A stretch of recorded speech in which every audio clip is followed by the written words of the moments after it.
This was kind of an interesting case just because of some postoperative findings. So this root canal was done about 20 years ago. The tooth was mildly tender uh, and bothering the patient a little, and there uh, was a desire to have the tooth retreated. Uh, Took some various angles, and it looked like just an uninstrumented MB canal. It was a relatively large area radiographically that encircled both the mesiobuccal and distal buccal roots. There was no evidence on the CT of a missed MB2.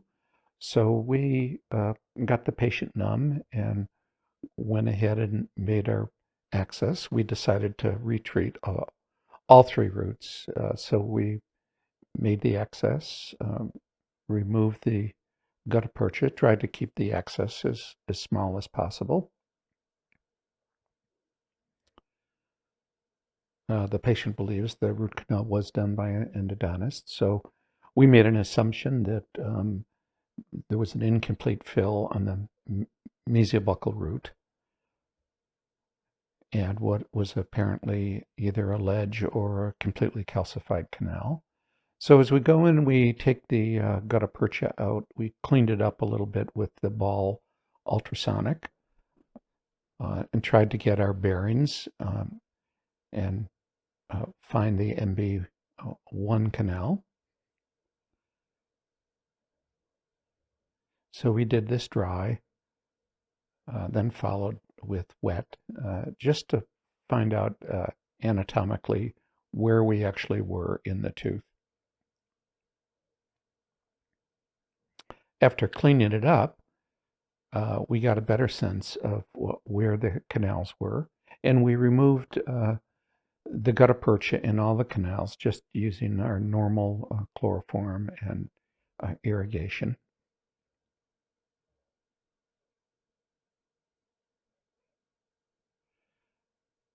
Then we decided to see if we could get an instrument into the mesiobuccal canal, and that's kind of where we had our first surprise because we were expecting uh, a calcified or alleged canal, and yet when we got all the gutta percha out and actually placed an instrument into the canal, um, it apparently went all the way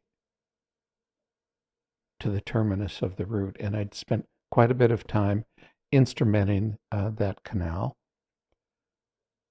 thinking uh, that I was in the main canal. We did some 1704, and I believe I used a 2006 on this, and we got it relatively clean. I did not take an electronic measurement. I took a working length measurement, put a headstrom file in, and took a radiograph. And it seemed to me like the canal went right to the end of the root. We packed calcium hydroxide, and then when the patient came back, they had almost like a little fistula or a little soreness on the buccal aspect of the gingiva, and it looked like that canal actually exited well short of the terminus. So our theory was that I had been instrumenting well long, and that's what the irritation was from. And so we decided, well, we better really look more for the MB2. So we went in with the ball, and I kind of troughed back looking for the MB2. It didn't appear to be one on the cone beam, but clearly the width of the root would indicate that there was an MB.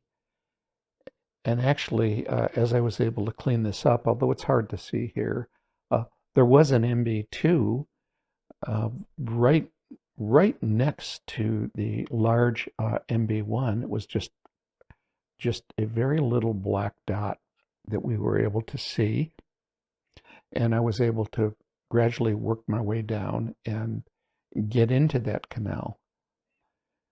Usually these second canals are quite a distance from the MB1, but in this case it was like right next to the MB1.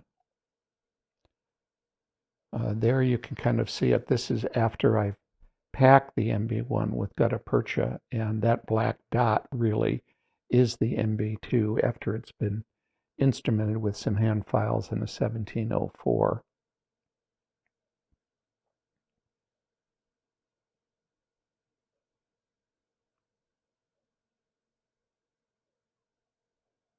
So we went ahead and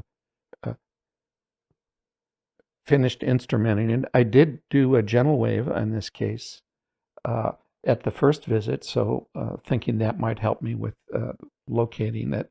And then the final cone beam on it shows that we were able to get into the MB anatomy fairly well. That's the initial picture. So it's kind of an interesting finding on a case that gave us some unexpected findings.